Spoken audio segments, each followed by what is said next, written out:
back to the Em and April podcast. I'm Em. And I'm April. And today we are here with the beautiful Sally. And this is episode 7. So today we are going to be interviewing Sally for your benefit. And we, both Em and I, absolutely adore Sally. And Sal, you're our first guest on our podcast, so welcome. Thank you, I'm really honoured. Yeah, I'm excited. It's very exciting. So can you tell us a little bit about you? Who is Sally Williams?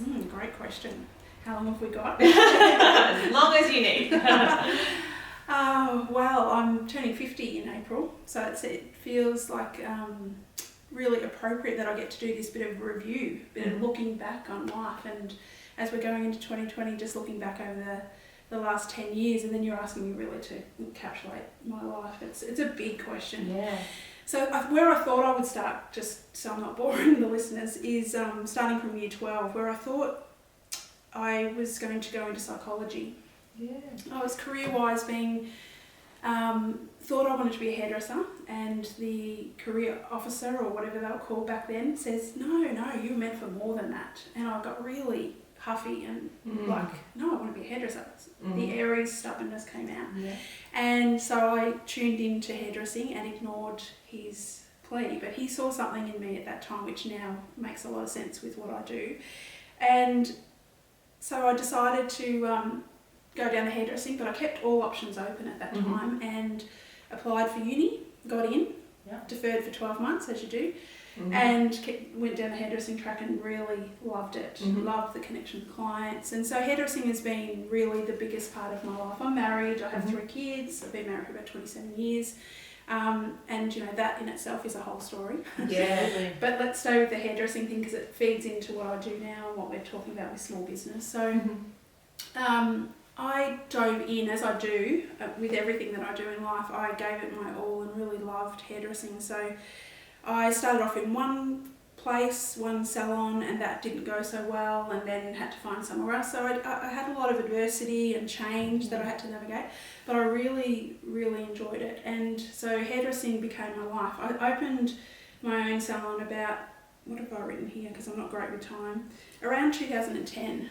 And along that journey of having children, postnatal depression, realising I was quite the control freak. And that in fact was what I was being led to heal, and through hairdressing I became really identified with a lot of busyness and achievement, and I think the type of listeners that you have will identify maybe with this part of me. You know, where I got so lost in the doing and the busyness, and really didn't look at who I was, what was really important. So even though hairdressing served me on a deep level, I still felt like I was prettying people up. There was a sense of, you know, mask wearing or making them something that they didn't feel in that moment. And I was always very interested in who they are as people, less interested in normal hairdressing gossip, less interested in the weather. I mean, April, you were a client at the salon that I worked with, that's our connection. And that salon definitely was not your normal salon. It wasn't just a place you would go to gossip and so forth. So I had a good training ground where we would go deep with our clients, and I was always, I think that psychology side of me, I was always very interested. So spirituality at this time of opening my business, meditation, questioning, asking more about who I am, what is this about, this doesn't feel so fulfilling, even though I'd been doing it for about 10 or 15 years at that time. So lots of questions started happening, but I still got very distracted in building a business, putting on as many staff as I could, getting caught up into the status of that, wanting to earn more money, yet at every level I couldn't find a sense of satisfaction, a sense of meaning or fulfillment. So I would then just up the ante thinking, oh, this is not it, there's more, so I'd want more staff, more money. So it's been a very interesting journey from that perspective. So once meditation came in and I started to slow down enough to listen, my intuition started speaking, and a whole new version of me started to emerge. So no longer was I just identified with the voice in my head and its limiting beliefs and keeping me small on that level of thinking what was important. And I started to hear this other softer, more gentler, more feminine version of me, because I was very masculine, very driven, very just all go, do. And I've got a little story that I did want to share. I was probably maybe 3 years into owning my own small business at that time. I had maybe 5 staff, including myself. And I was flogging my body, not eating properly, going from client to client, staying very distracted, very busy, all about the money. And of course looking after people, that was the priority. I had my heart in the right place. Yet there was a part of me that felt very lost. I carried this slightly anxious, empty hole that I was trying to fill with material stuff. Yep, absolutely. The house, we'd built 8 houses. Wow. We'd, the cars, we'd all doing all of that in the background, if you know. So one day, just an innocent trip across to Shepparton, across 45 minutes away from where we are here, family, only day off, traipsing across the grass. They all ran along the same grass and I just stepped down in my head, busy thinking about all the stuff I still had to do for the salon. I hadn't done this, and when you're in a business, how consumed you get. And my ankle snapped sideways. And in that moment, it was my left ankle, I'll never forget it, and in that moment I knew my life just flashed before my eyes, and I knew that a massive change was coming. I could no longer continue to focus and do life the way you've been doing the way I've been doing it. So it was about hairdressing, and a massive change now. I'm a psychic, intuitive, a life purpose mentor, Reiki healing, and chakra balancing practitioner. All of those things have become known to me just in the last sort of 5 or 6 years. But it's so far from where I thought I'd be and who I thought I was at that time. So my ankle allowed me to slow down. I thought I was going to have a big operation. It made me freak out about the staff and how was I going to support that. So I basically shut that business down within 3 weeks of that experience and brought everything home. And converted my whole garage into a really cool little boutique salon beauty hair experience, and took half the staff and the other half went and found other work and started to slowly listen to what I needed to do, how I needed to realign and find more depth and meaning. So that's it in a nutshell. There's so much more. Absolutely. One thing I did want to touch on is how you mentioned when you were running your small business as the hairdressing salon, which was very successful. That's where we first met. I was your client. And you said you felt that space that needed to be filled. And I think many small business owners feel that. And one thing that I have noticed in the space of working with small business owners as a coach and mentor is the reason why women go into small business is very different to the reason why men go into business. Absolutely. And I'm not saying this in any way to be sexist or anything, but it just is how it is. And what I've actually realised pretty much over just the last month, after launching Boss Man Brain and our online group coaching platform for men, is that a lot of the men who I've been coaching have actually been propelled into their own small business for security or to do something that they want to do because they could no longer do their other job. Whether that be through injury or whatever, mental health, they've had to change direction. Whereas women tend to embrace their masculine energy and go into business with a bit more of I can do this, I'm going to be self-sufficient. It's just a different energy, it's a different vibe as they enter into small business. So what's your experience on that? Because I know you work with a lot of people on an intuitive level with energies. How have you experienced that? Because I know you do work with small business owners in a healing space. Yeah, definitely. Well, just personally, me going, first of all, I was always in the masculine, always in my head, always planning the next thing, always taking action. And just sometimes, usually all the time, because there was no intuitive component or no listening to the softer feminine whispers of timing and flow and allowing things to happen to you, I was in total fear. And the masculine thrives, the whole collective, the whole world has been based in this masculine way of living and thinking in a 3D world for many, many years now. So we are filling voids. The masculine is all about getting shit done for the sake of achievement, for the sake of doing, and that is directly linked to the ego mind, which thinks that it's seeking power, seeking enoughness, seeking validation. All about validation. That's all. That is the purpose of the masculine. However, if we just stay in the distorted masculine, because that's that perspective, and we don't introduce balancing our feminine, because every person has a masculine and a feminine side. So we're not just talking about male or female. So we're talking about within ourselves. And if we don't introduce and balance and recognise the missing pieces of us, and for most people, because of the way we've been conditioned and programmed to think the masculine way of seeing and doing life is the way to do it, but that's when we realise something's missing.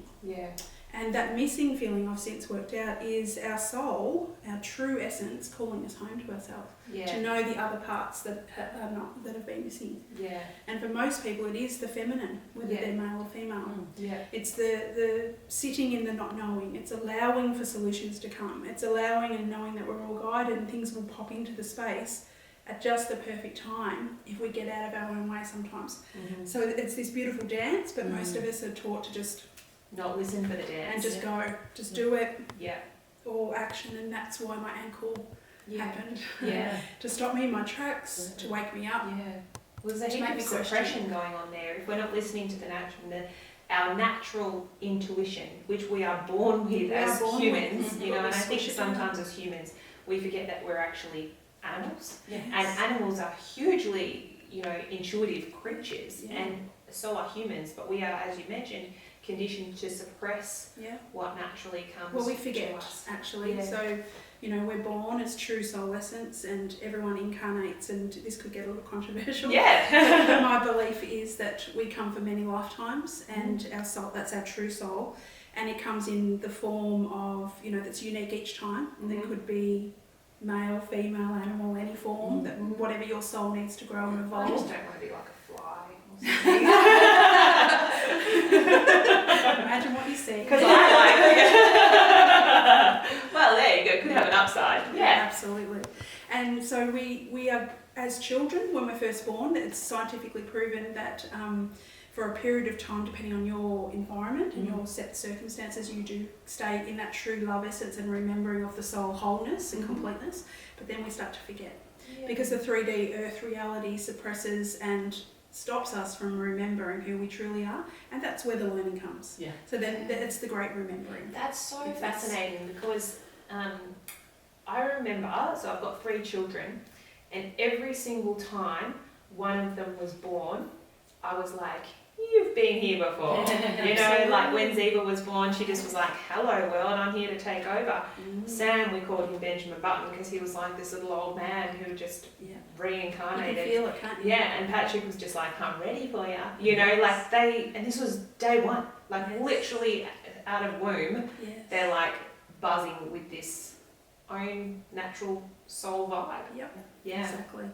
One of my children actually remembers a past life. They were an Indian male and they're female, and has flashback dreams still to this day of living in the slums, and it's really fascinating. And I didn't know at that time how to manage it, and I would think she was making it up, but it's become more intense and more reliable as reminding her who she is and who she's been. And it's fascinating. There's so many amazing books on this. Wayne Dyer has, before he passed away, commissioned an awesome series of books that speak directly to children, so that were scientifically gathered the information of them remembering past lives. It's really, really interesting. That's so fascinating. So we're here to remember. To read list. Yes, I love it. I've got it. That's our first recommended reading for today's podcast. And I can't remember the name. We'll put it in the show notes. This is why we work together. I think that's a really good segue then into just tell us what a life purpose mentor is. You obviously got this phenomenal experience throughout your life of coming back to your intuition, and we'd love to learn how that works with your business and then how it works with your clients. Yeah. Bringing them back to their intuition and their soul. Thanks, Em. Great question. I'll just step back a little bit. So towards the end of my hairdressing career, when it just wasn't feeling good, anymore. I was in there, my physical body was speaking to me, I would come home exhausted, I had very little energy because I was working against my natural rhythm and my natural flow of what I was really meant to be doing. So my body was trying to speak to me. So if you've got physical symptoms and feeling mentally exhausted with the work that you're currently doing, just be aware that could be an intuitive way that your body wisdom is incredible, and it will be a way that it's trying to tell you to course correct. Yeah. So I had no idea, but what I did know is this ain't feeling good anymore, and I want to feel fulfilled. I want to feel satisfied, and I want to be really making a difference in the world. That's a really high value for me. So that's what I did know. Yeah. I did know that this ain't working, but I can't, because at this stage it was maybe 25 years into hairdressing. It's all I've known myself. Wow. It's a huge identification for my ego to know myself as this, a business owner. Or, I had all this stuff built up. I was earning, thousands of dollars. I had a lot of security. It was really supporting me on every level. On paper, it made no sense to look at what this feeling was or what I was being guided to do, but I did. I started listening, and the great thing about myself that I can celebrate right here in this moment is I'm willing. So even though I've got lots of fear, I'm really willing to listen and go, okay, I haven't trusted you ever, but I know something's up. And so I started meditating so I could quieten the chatter because I had a very busy mind. And then I learnt to just slowly but surely feel the pull towards stuff. And I got out of my own way, so things started to aligning. So, I've forgotten the question already. Life purpose mentor. Yes, that's it. So it didn't start off looking like that. It was why I wanted to go there, because what happened was I had no idea. I was in a lot of suffering because I knew it wasn't hairdressing, but I was trying to show up every day and earn the money for my family, and that's always a really painful in-between worlds place of limbo land, and a lot of people stay in that for their whole life. They know their career isn't what they want to do, and they live in fear and they stay there. Yeah. I just wasn't willing. It was far too painful for me. So I slowly but surely started to get out of my own way. But in the meantime, in the not knowing, a friend came in and said, there's Doreen Virtue, who was an angel oracle chick. Can't remember her official title. She's not doing that anymore. No, just an angel oracle chick. Talk about what she's doing. Yeah, anyway. she's doing other stuff. Anyway, it was her last tour, and she was coming to Melbourne, and I had one card deck of hers that I would pull out when I was in suffering and pain, maybe once or twice a year. That's the only time I would bring cards out. My sister has always been intuitive. A tarot card reading, I thought she was hippie weird, and totally thought we were just not on the same page at all. Couldn't see anything, just thought it was like weird, like so weird. So, and didn't trust really what she was doing, just thought she was the different one, and I'm really just mainstream Sally, and off you go. Anyway, I said to my friend, yes, but I wanted to just get away from my family, have a weekend away, have a bath, go and buy some shit. I love the honesty. That's all I was going for. I honestly didn't think it was for me, but I just thought, oh yeah, spiritual, maybe a little bit about card reading. Okay, I might go, but I'd rather go and buy some shit and read a book in the bath. That's really what I was focused on. And my friend was keen, and she was her little head of the journey at the time, and she got it and she knew what it was about for her. And so we went in, and I wasn't going to go that first morning, So I walked over with her, we stayed just across the road, and walked into the room, and I'm not going to lie, within a couple of minutes I was crying. Like total, lost in this music. Her husband was playing this incredible music. I can't even remember it was just totally whipped me, my heart just flung right open, and I just thought, I'm home. I'm meant to be here. This is incredible, and I don't get this. I don't get why I feel like this, but I'm so meant to be here. So I sat down and I'm crying, and I couldn't understand the overwhelming response of my body. But over the course of that weekend, that course, which taught me how to tap in and listen and trust my intuition, which he used as the blah technique, which is you just let it flow. You just you literally just blur it out. And she took all the boundaries, all the obstacles out of it, and just said, you just, whatever visually is coming in, whatever you feel, whatever you're sensing, you just say it. Yeah. And I couldn't believe it, but over that weekend, total strangers, I could read. Yeah. I could understand what they were going through. I knew things about their life, and it totally changed everything. I come home, and in the car, I was given the name Soul Nurturer came into my mind, and that's how I started. So I come home and put a little tiny sign in my hair salon, said Oracle card reading, typed about this small. Tiny, so like 14. Totally playing font small. 14 for those playing on the pen. And, you know, cut $25 for one card.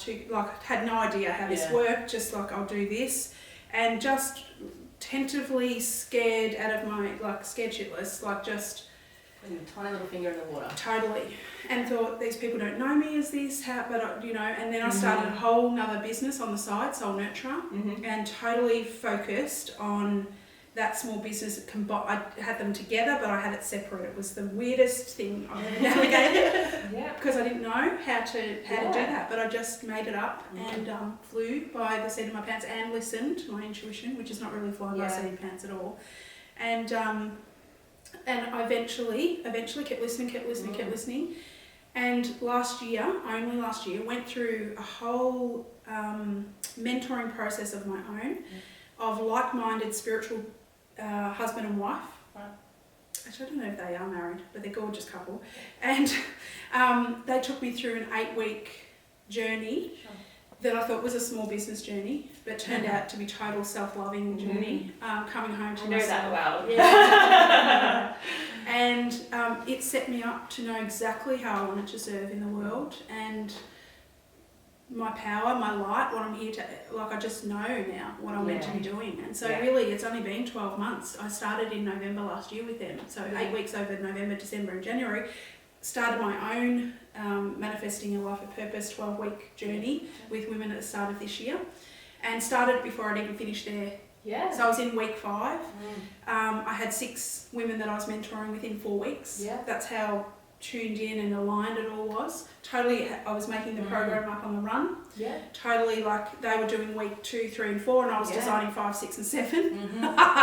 And about this a lot. That's how you roll. You know, as we mentioned before we started recording, is that, you know, one of my clients said to me, April, you're the queen of imperfect action. Yes. And that's exactly the most beautiful example of imperfect action. And often people are fearful to start something because they don't have the whole box and dice wrapped up, ready for presentation. But the key is to do exactly what you do, because as we evolve, as long as we're a couple of steps ahead of our clients or whoever we are serving, that's okay. And it means that we're actually in closer proximity to their real life. If you're too far away, you know, it's too far away. It's like I said, I do not coach corporates. I don't care how much, you know, a corporate would come and offer me to go in and coach them. I'm just not a match for you. I work with small business owners because we're close. That's what you know. So the same with you with your mentoring. It's close proximity. It means more to people. So a life purpose mentor, can I just finish off is someone who has navigated the awakening journey and is in the awakening journey. Maybe just a few, as you said, a few steps ahead. But understands it because she's intimately dove in, and she's you know, done it all herself. She's done the wrong way, the hard way, every way. And she can now help you navigate what it's like to come home to yourself and to find real meaning and purpose in your life, and to know why you were born and what you're here to do, to what your skills, your talents are, and why now, what's important about that. So. And the reason why it's been so successful and helped so many women this year is because of the realness, the rawness, the approachability, and I'm living it. So I'm in the trenches of life just as they are. You know, I'm no level above them. I'm totally doing it, and I can help support them because I know exactly how harrowing and challenging and how lost and disconnected you feel when you don't know who you are, and when you know there's more for you and you don't know how to find that, and when you're so lost and you know, and you're seeking it in outside validation, and your relationships are fucked because you're just you know, you don't know who you are, and you're looking for love in the wrong places, and Yeah, it's a big calling, Yeah. and I'm taking it seriously. Yeah, that's awesome. And I love what you just shared, because what I see with a lot of small business owners who come to me for small business coaching often is that, and they have been so in the trenches of their small business for, maybe 5 to 10 years, that they then effectively lose their identity of who they are, or that's changed, and they actually don't know anything about themselves anymore. All they know is how to do what they do in their business. And then if you were to ask them, so what do you like to do? Yeah. They don't know. Exactly. What's your favourite food? They don't know.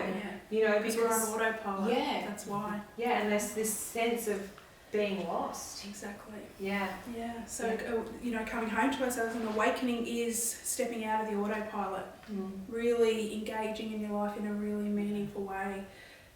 Knowing what you're here for and what's purposeful and intentional for you to focus on.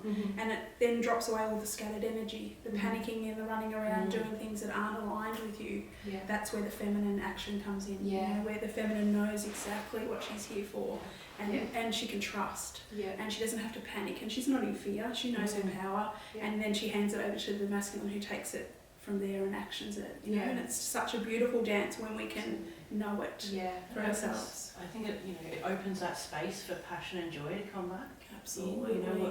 I solemnly believe that we're not here to rock up, go to a job, pay bills, and work 14 to 16 hours a day. I think that's a load of crap. But that's what we've been conditioned, isn't it? Conditioned to do.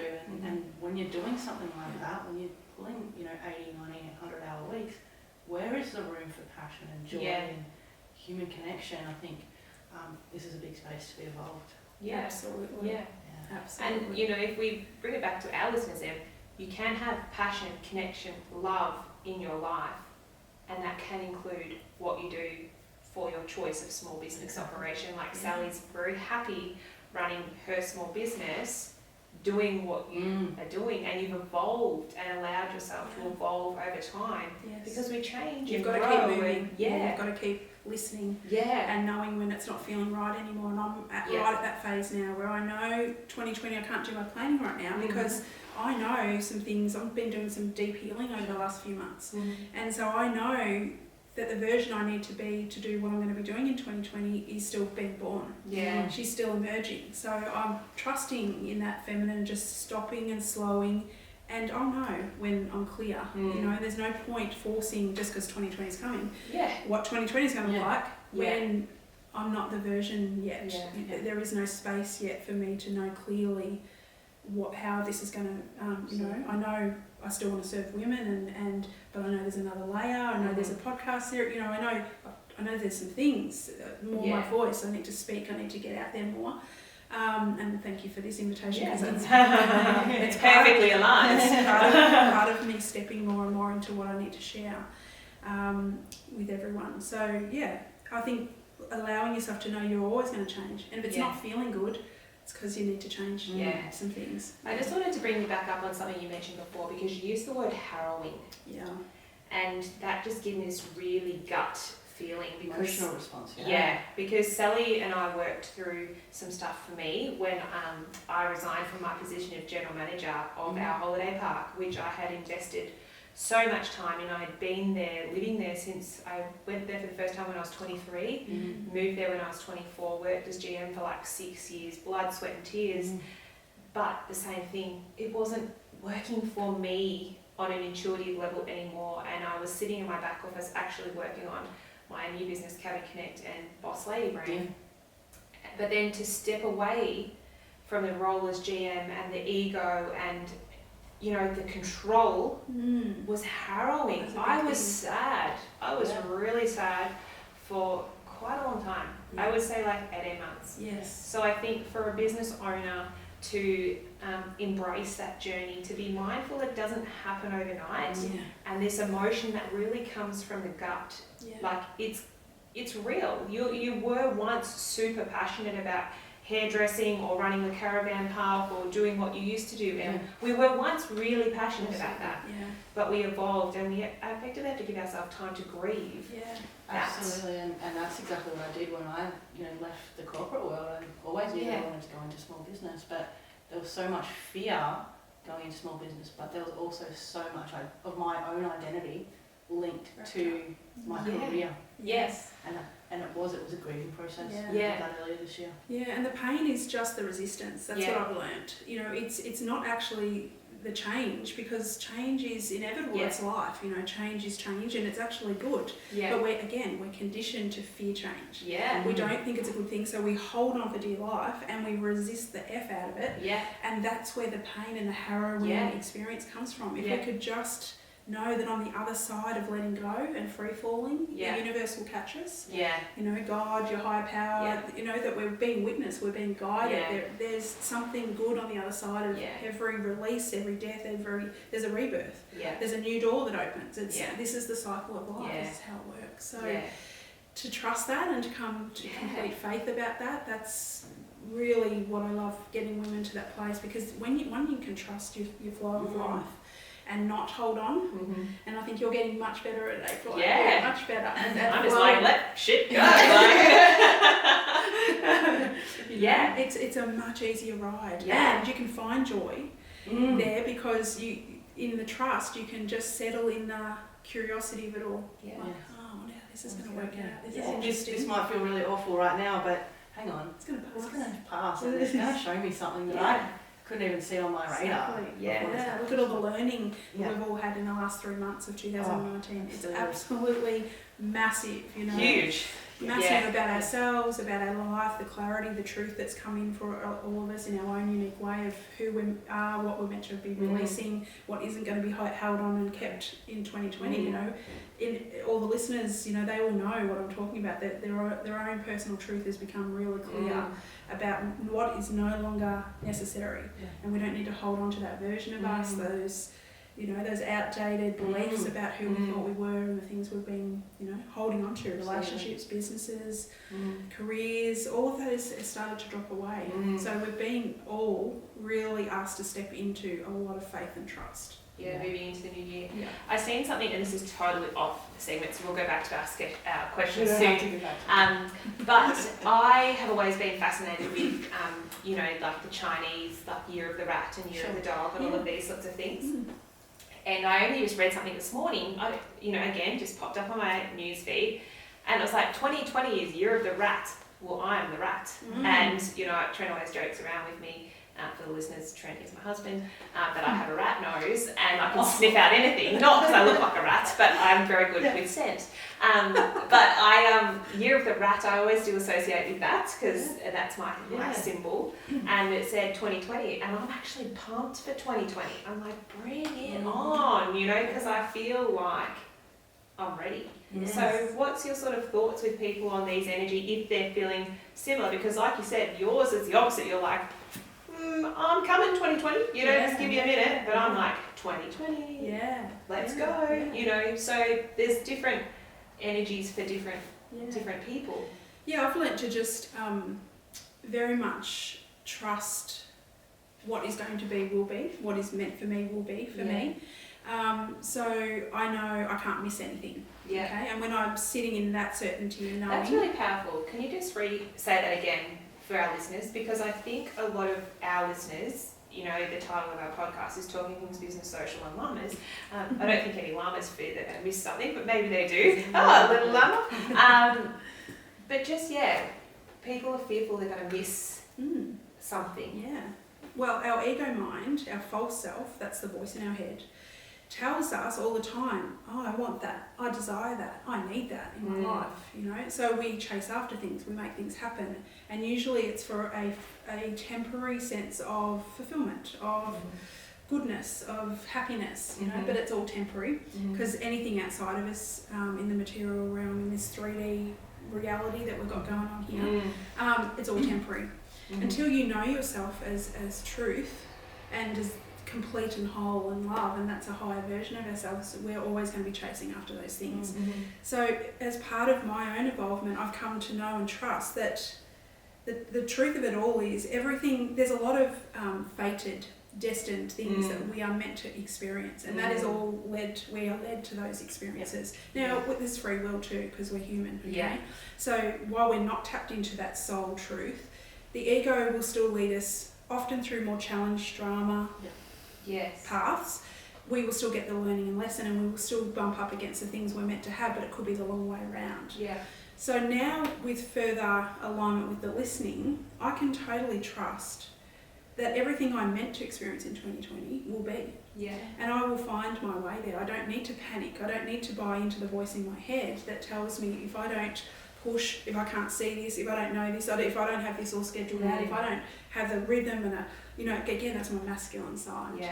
So I ride the dance, or take the dance, or the opportunity to see it, that when I'm meant to know and I'm meant to, it'll be clear. And then I can take action on that. I don't need to panic about time. I learned time is just an illusion. It's a man-made construct. It's totally is. It totally is, from the highest perspective. Okay, I know as humans we all operate around a 24-hour clock, and I get that that's our life. So I don't want the listeners to think, she's off her tits. That's not the truth. But from the highest perspective, because we are limitless beings and we come many, many times, the pressure we've got on ourselves to have the 2020. Because 2019 was going to be my year, and it has been my year. I remember when the year 2000 was going to be the thing. Exactly. I can remember that countdown. So it's great. It's a new decade, a new opportunity. Mm-hmm. They're energetically, year of the rat. And they do say if it's your year, that's often more the challenging year though. Oh, thanks, so. Here's me all geared up, and you're like, it's going to be shit. It won't be shit. You're going to learn so much. Now I'm a half glass full person. Well, it's like a 10th full. I love it. So you're going to get exactly what you need this year, and it being your year means you're really tuned into the energy of the year. What I do know about 2020 is it's called the Aquarian Age. I'm going to just read a little bit off here. That'd be great. It's a new decade of fully embodying our truth. So it's much more about us coming from a 3D conditioned, programmed, non-awaking autopilot existence and now a good percentage of the planet is awakening now. They're questioning things at the very least. But for those who are, further along, because it's a process, the awakening journey goes on, for your whole life and lifetimes. And we're not all meant to awaken completely in each lifetime. So some come to some truth in a lifetime, but it's not necessarily otherwise your soul wouldn't need to come back to keep evolving. Does that make sense? But there's more souls that have incarnated many times that are awakening at this time to the truth. This is like just coming to me, Greta, the world warrior. Yes, exactly. Did you see that photo of that child from like 200 years ago or whatever? Maybe not 200, but it's exaggeration. It looks exactly like her. So they call her a time traveller. So it might have been that then she wasn't ready to do what she was doing, but now. And throughout history, there have been so many girls of such a similar age that have taken a stance against whatever is the major societal issue. And they've been the ones that have brought about the change, that have brought about the level of awakening that's needed to happen in that moment and in that time. There's a Native Indian girl that's doing a very similar thing in America at the moment with their water rights and land rights as well. So it's a really interesting space, and I think that we're just going to see more and more of it in 2020, and that feminine energy rising, where we really need to nurture Mother Earth, we really need to nurture the feminine in ourselves, and I'm kind of excited to see. It's very exciting, because the youth are no longer conditioned to think that they have to get to their 40s or 50s and find their power. They now have an inner voice that they are feeling a sense of urgency within them to speak the truth against governments, against pharmaceutical companies and everyone else, that's the banking system, everything else that needs a big overhaul. It's not going to serve us moving forward.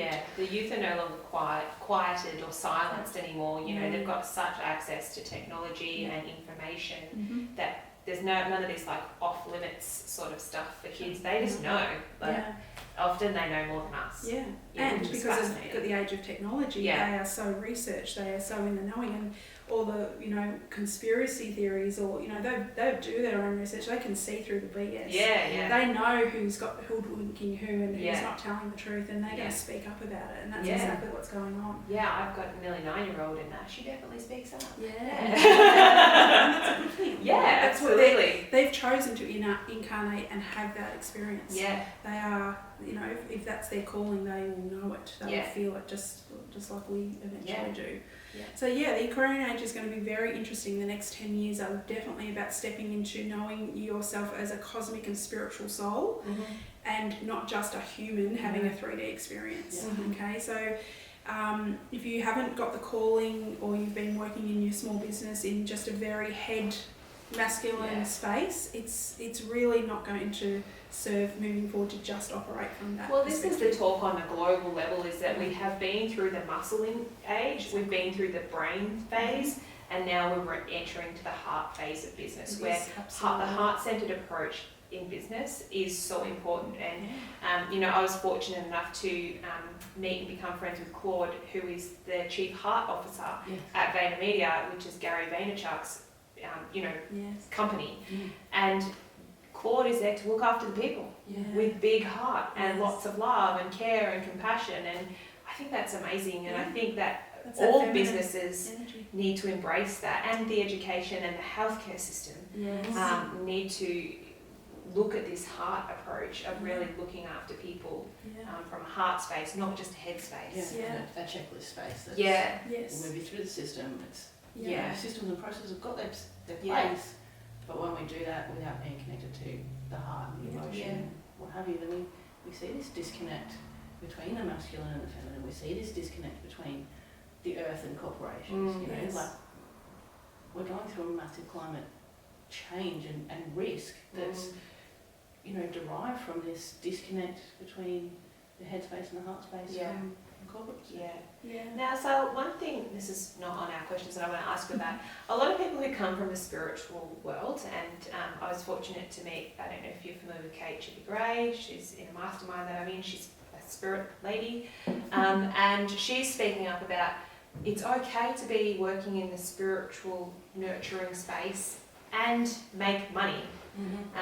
You know, so for the people who might be listening to this, because I'm sure you've got quite a big following for your business and what you do, and if they are coming from a heart-centered space, a soul space, what's the sort of tips or guidelines that you would give them to be able to, one, do what you love and do what you're feeling called to do, but obviously you've still got to make an income to live. So sometimes I think people feel that they just need to do it all for meaning, and there's a bit of guilt around receiving money for the service you're providing. And I know a lot about that. I know you're like, because you've come from business, you've got more of an understanding of business. But what's your sort of thoughts on that? I've heard of that, and I know many other spiritual people who are wanting to create businesses who stall and have so much trouble getting into the industry or holding space for themselves in it because they just don't value. It's a worthiness issue ultimately. So if you've got a core wound around feeling enough, or to a big degree, or not feeling worthy, then that will be reflected on what you see your value as and what you can charge, and that applies to every business. But spiritually, yes, because it's like it's such an energy giving, it's my time and space, just like you as a coach and Em as a social media, it's all time based often. There's not a lot of other things to it, but it's because the spiritual side, people think, it should be given, it should be gifted, it should be, but it's nonetheless my gift and skill. And just like your absolutely, it's still an energy exchange. Exactly. And it's a service, and it's a service that changes lives. So it should be valued and valued highly.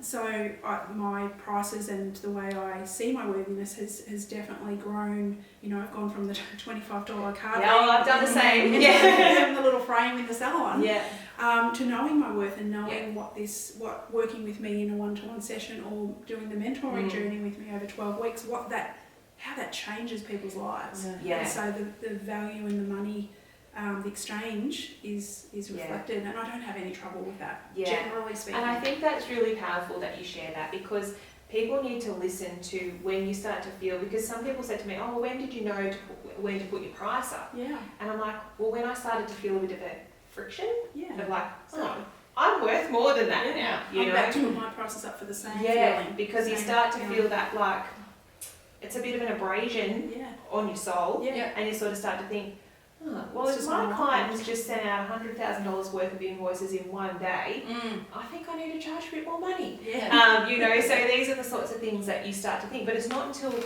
you've evolved and your clients get results and you get the feeling of being worthy and more confident that these things. So I really suggest people listen to that. Definitely. And that's when you make the next move. And even before then, hopefully, because that's from the ego mind telling you now you're worthy because look what you've done. Yes, true. I would suggest the other way, because this is how I've always tried to operate, and feel the fear and do it anyways. Has been the motto through these last few years. Joan of Arc has guided me nicely. Is that what were we just talking about? I just lost my train of thought.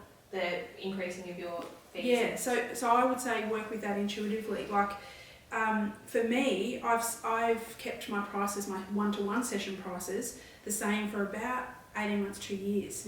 And I kept asking myself, because my husband keeps saying, oh, you don't want to be greedy, you earn good money, look what you do. He has a different take on it.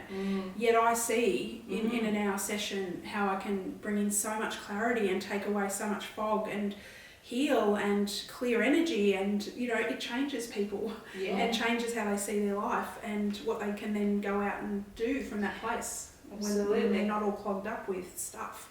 So I know the value in it, and yes, again, we can get caught up, but if you don't intuitively look at your blocks, because I've just kept it the same because I've been in the trenches, like building it and learning and healing myself, but now my worthiness level is at a level where I know to see myself as the next version, that has to be a reflection of that as well. And evolving. It's a reflection, evolving reflections, exactly. So not listening to the naysayers, even if they are husbands, not listening to, any voice, including the voice in your head, because that's your false self, it's not the truth. If you tap in a meditative state, you'll know what's right for you. And you're right, you get that feeling. It's not aligned. Yeah, absolutely. And did you have another question? Yeah, so bring it back a little bit around small business and what you do in your small business. So we'd love to get an understanding for our listeners, like how you use social media for your business and how important that is to you. Yeah. The tech side of things is so not my jam. Okay, I'll just be really honest. I have learnt on the run, totally just learning, watching what other people do, just making mistakes. So I started with that Soul Nurturer Facebook page that I talked about, and Facebook has been my 80 to 90% of the only way I've built my business. Wow. Okay, I've done an occasional ad in a magazine locally. I've done very little other stuff actually, really in the biggest picture. Social media has been the only way. That's the platform that I rely on and speak to every day. Okay, when I'm posting 3 times a day or I'm doing a live and sharing my knowledge and wisdom and hoping to impart something to make a difference for people there.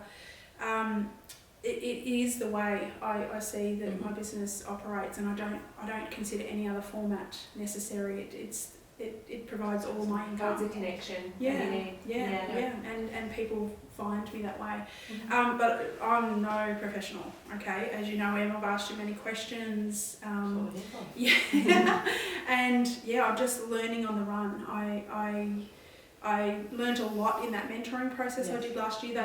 The husband is the business, masculine head business side, and the female was the intuitive, beautiful, fluid, healing chick. And the combination was amazing, and I learned a lot from the flow of both of that energy.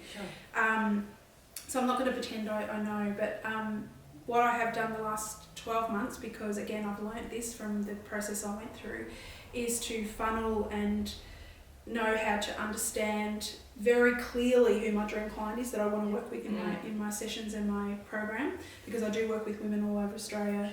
So it's not just in person. We do things across across the screen, across the phone, whatever format works for them. Zoom, video messenger, Facebook video messenger, whatever works. So it's really important that I tune in and know clearly, and she has changed a little bit over 12 months. Her age, where she's at in her awakening journey has changed a little bit. I was happy to help people right at the start of the awakening journey, and now I'm more interested when they're really ready and in a lot of pain, and they want quick turnaround and they want results. They don't want to keep feeling that they're suffering. They don't want to be lost and disconnected from themselves. They want to know self-love. They don't want to stay in judgment and criticism and be not having healthy relationships and not know that, if their career's the one and so much uncertainty. I want to help them. So because I'm clear, I target my Facebook ads to that. So Facebook is my majority. There's about 4,500 followers on that, and I've built that very organically prior to 12 months ago, and now I'm specifically paying minimal money to get the right people in front of my business that I can speak to directly about the program. The one-to-one sessions take care of themselves. I'm busy with those every week. So the program work is what I speak to mostly on the page. Instagram is minimal, haven't understood that platform very well, totally didn't get it. Think I'm just getting it now, but I'm really just sharing. I'm just being completely vulnerable and honest and real and speaking to me, and that's working and translating on Instagram. But I'm totally not, it's not my jam at all. My husband is very tech savvy. He does all my tax stuff, all my invoices, if there's any to be sent out. Most people pay me online and it's all done, instant, because that needs to be like that for me. And he does my website and maintains all that. Which he does a great website, I will say. So I was in a coaching session with one of my clients the other day who does similar work to you. And I was like, well, check out this website. And I was like, using your website, and you use Acuity, and you've got a great website. And we were stepping them through the process for your website, because it is very good. So anybody who is in the wellness space, check out Sally's website, which is sallyannwilliams.com.au. No, just .com. So Sally Ann Williams. I love bossladybrain.com. SallyAnnWilliams.com. Love it, because sales page is actually really great, and it steps you through the booking process. It integrates into Acuity, which is a great booking platform. And then it also collects payment, which is really great. So I'm into systems that make shit easy, because I'm so not into it. And like if anyone would have said to me, you're going to be running this spiritual business and you're going to be earning, just an incredible amount of money from doing what I love and being rewarded. So, and having this social presence, and I would say no, because it's not. I can't do that. Couldn't visualise that. It's not my forte at all. But I'm learning, and I'm stepping more into knowing stuff about it. Now, I know we've probably missed a couple of questions, but we might have to get Sally back another time to continue with that. So, before we close out for the podcast, what are some things you'd like to share with our listeners today? Well, that's a big one, isn't it? I did draw a card for us because I use cards in part of my intuitive work. They're like the stepping stone to the conversation, and then other intuitive stuff starts flowing. So I might wrap it up with that. I asked as I was setting up for today, what do the listeners most need to hear from me today? What is it that I can share that would, serve everyone, including ourselves, the most? And this is, so I worked with the Goddess Dream Oracle by Wendy Andrew, for anyone playing along at home, and that's also into cards or wants to get into cards. And I got the Rhythm card. Nice. Which is really beautiful. Rhythm of life. It's a beautiful card, really. It is, Drumming girl in front of a fire. Number 28, tune into the natural rhythm of life. So this is about exactly what we've mostly talked about, actually, interestingly, but it is about being patient, about trusting your rhythm, about not needing to force things and be fearful and feel like you're missing out or you're not going to be able to do it. Or this is trusting in, I love the rabbit symbology on here, which is course correcting. You know how rabbits dart and they go back and forth? They know just intuitively, instinctively, when they need to move from something that may not even be obvious at that time, and they start going off in another direction. So this is, and it's also got the fire burning here. So letting the things that aren't serving you right now, that aren't in alignment, finish off the year by letting those things be burnt away. Let them go. yes, I know it's fearful to realise something isn't working, but this is definitely guiding us to let it go and to make the decisions that what isn't really working for us, no matter how painful or no matter how much your ego, your mind says, I can't let that go, I am because of that, or I am, for any other reason, you are safe now to let it be burnt away and to let it die and let it be released. I mean, I know that sounds all very dramatic, but because the new is wanting to come in, and if we can sit in this rhythm in 2020 and we can just allow ourselves to do the dance between the masculine and feminine and trust and learn to have faith in your journey, in your experience, and let it just flow and sit in that. I think that would serve us all really well, to be patient, we're not running out of time, we're exactly where we're meant to be in any given moment, and there's nowhere else to quickly get to. We need to celebrate each moment. We need to find joy in the present moment, and if we don't stay present and we're always looking in the future, this is where anxiety comes from, because we're not feeling enough here. So when I get that, when I'm this, then I'll be happy. No, happiness is here now, and we need to find it. We need to be patient and allow ourselves to find it here in the moment. That's awesome. What a magic way to finish this podcast. Sally, I just want to thank you for allowing us into your home and being a guest on our show, and being our first ever guest on the Ev and April podcast. So I just thank you so much. And we're going to wrap up our podcast. So what a phenomenal guest speaker to have first up. Some big shoes to fill in the future, I think. So thank you, Sally. Thanks for having before me. we quickly close out, where can people find you to work with you? Yeah, they can find me at sallyannwilliams.com via the website, or you can check me out on Facebook under Sally Williams, my name, Life Purpose Mentor. You can check me out there on those platforms. We'll have all the links in the show notes. We'll put all the links up on our socials and our show notes. So thank you guys for listening, and until next time. Peace.